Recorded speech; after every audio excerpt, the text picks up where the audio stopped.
On this channel, we normally look at miniature games and if you should play them. In this episode, we're tackling RPGs. Starting off with one I've picked up recently, one I've really been liking the look of, and that is the Fate core system. Now, if you're into role-playing games, you've probably heard of stuff like Dungeons and Dragons, Pathfinder, and some of the other themed ones like Star Wars or Aliens. In this one, it's all about Fate though, and how that game works, if it's the type of game for you, what type of game it is. Let me know in the comments your thoughts about Fate. Let me know your experiences with campaigns running it. Let me know how you've experienced the handbook yourself.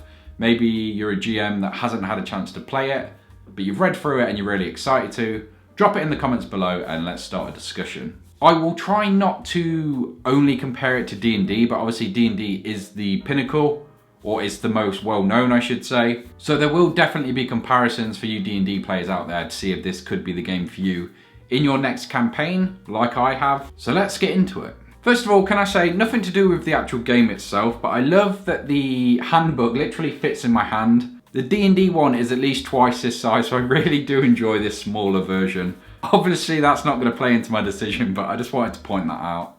So in Fate, the emphasis is normally on something like moments, and it's more cinematic. It uses things like aspects and stunts to make things more wow, more drama, more in the moment. So it focuses more on that than I would say the dice rolling. Although that is still important, but it's a lot more story driven. And it makes that immediately clear in the handbook itself. So the best way I can explain this is probably starting with character creation and some of the themes that you will use inside of the game as a GM. So the most important one is probably aspects. Aspects are phrases that give details about the character. It could be relationships, beliefs, it could be something negative, it could be something positive. And that is then used inside the game itself. So for example, one of the examples they give is a character attracted to shiny things, which basically would mean when it comes to coin, when it comes to diamonds, all of that stuff, they have a weakness. Now, the GM can use that inside of the story. For example, they could be shopping in a market and there's like a diamond stall or something, and the GM could then compel him using that aspect to maybe try some sleight of hand, maybe try and take one of the diamonds, or maybe try and buy some with money the group don't really have to waste on that stuff. Things like that can be really interesting, and it's stuff that is very important in this game. It needs to be done. In D&D, I've ran campaigns where people don't fill in those aspects. So I think the importance of it in this game does drive people to do it. You need to do it before you start. So it does lend itself to bring in those people that aren't normally into the role-playing side, are more into the fighting and the miniatures and all of that stuff. I think Fate really hits the nail on the head with that. Another thing I really like is in this you choose skills. Very similar to D&D again, there's a list of skills. But what you're going to do is you're going to get 1 for great, 2 for good, 3 for fair, and 4 for average. So basically, you can choose what you're best at, but it does mean other skills they're not going to be as great. So you can't just be a master of everything. You can't just roll a dice and sometimes you're really good at it. Obviously you do still roll dice in this, but choosing what you're good at has a massive impact, the way it should. So if you're really strong, the chance is you're gonna overpower someone or break down a door. You're not incompetent, you're not bumbling around. Although I would say in something like D&D, some of the funniest moments have been from doing that. So it does sort of take that away. You can still fail obviously, but it's slightly different. So let's touch on the dice. It's very different to other games like Dungeons and Dragons where you'd roll D20s, D8s. Fate has its own dice system and its own dice.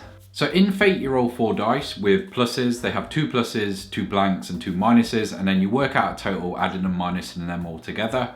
It's fairly simple, but it is a really interesting way. There's then a table which tells you how well you do something. So it's not just if you do it or if you fail, it's actually, it could be superb, it could be good, it could be average. So there's different ways to interpret it and different ways to deal with that narratively, depending on the role. So I do actually really like this, but if you're someone that's collected a ton of dice, a lot of them aren't going to be used for this unfortunately, which is not a terrible thing, but the dice can be hard to track down. I've not actually managed to find a set yet, but I do use D6, which do the job as well. The 1 and 2 are the minus, the 3 and 4, sorry, are the blank, and the 5 and 6 are the plus. I've got a ton of different dice from stuff like HeroClix, and D6s are more regular than others. I did also get my own made, So it does mean I can use those custom ones and other ones that I do already have.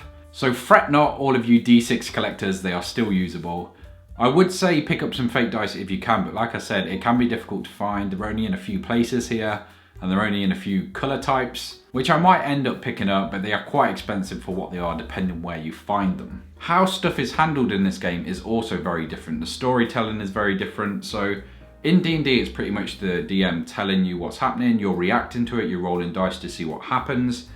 In this, not only can the players put forward their story and change the story as it goes, they can use their aspects, they can reveal things or invoke them by using their points, their fate points. So it is more of a table story told than just the DM. Don't get me wrong, D&D, obviously they impact the story massively and it's not just about the DM, but I think in this, you feel like you can have a bigger impact as a player, which is always good, especially if you're looking at this video thinking you want to play this game. There is a lot more power to the player.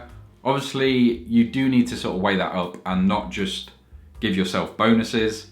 Give yourself some detrimental points as well, because they do play into the story and they can actually aid you at points as you'll get more fate and other things as the DM invokes them. I also really like how it handles damage. So in this game, you have physical and mental stress. You can take so many points of that depending how you built your character. So if you have higher physical or will stats, you're going to be able to take more damage in those areas. But also they have something called consequences. Now consequences is an option of a lasting impact. So it could be a broken bone. It could just be stress to a certain area. It could just be that you're bruised or battered after a fight. Now these are consequences that go on your character sheet. So these are going to be things set up. Also, I'm just going to get into it now because I'm touching on it. One thing I really like about this game is that you can fill in stuff as you go. So for example, you've only picked 2 stats that you're good at. You've left all of the others blank. As the story evolves and you find yourself getting into situations, for example, maybe a friend is currently being crushed by debris and you want to lift them out of it.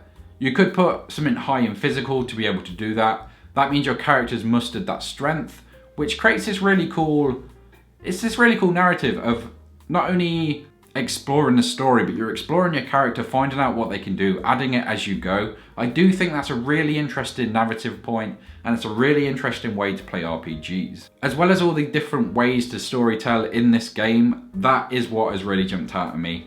How things can evolve and how cinematic the moments are, which I think is so different to any other RPG. But I should probably touch on why I picked this up and why I think it's so important to join your collection, and that is its setting, which with the way it's designed, the skills it uses, the stunts and other things that you fill in as you go and you create yourself, the possibilities are endless. You could do it as horror, you could do it as space, you could do it as a western, you could literally build any world you want and then fit the skills, the powers and all of that other stuff around your group as you go. The fact it's so customizable, the fact you can bend it to what you want to build as a group truly makes this one of my favorite RPGs.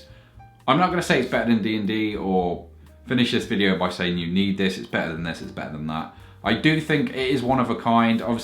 I can't say that because GURPS is another option, but this is a lot more, I don't want to say simple because it's not, there's obviously a lot to it, but I do think it takes some of the stuff and makes it a little easier to learn. So if you're just getting into RPGs and thinking of the two, I would say go for Fate. It also creates these really cinematic and big moments, which if you've played in any campaigns, they are always the most exciting moments, and Fate is packed to the brim with them. Speaking purely on the handbook itself, it hits on story points to help you build your world. It hits on characters to help you create NPCs and lasting areas and groups. Again, this is a very different handbook and it does stuff other handbooks haven't done for me. And I do really appreciate that. Normally you need supplements and other stuff to get going, but this thing has everything in it in this small compact book. Look at the size of it.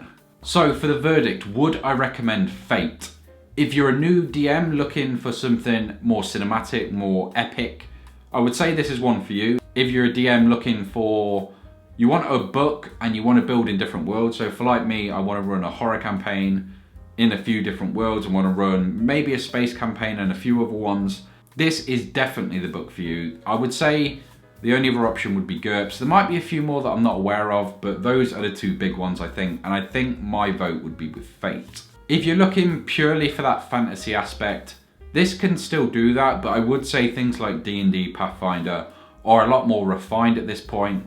They're a lot more readily available. There's a lot more supplements and stuff to help you out. So if you're just getting started looking for a fantasy RPG, I would say this maybe isn't the one for you, but you can still make it work. I would just say there's more readily available things. That's all I've got for Fate. I will be doing some story videos on it coming up, some animation stuff on the tales told in my horror campaign, which I'm going to use this for. So if you want to check some of that out, I've already got some D&D stuff on the channel. Make sure you subscribe, make sure you leave a like if you like this video, if it helped you at all, and I will catch you in the next one.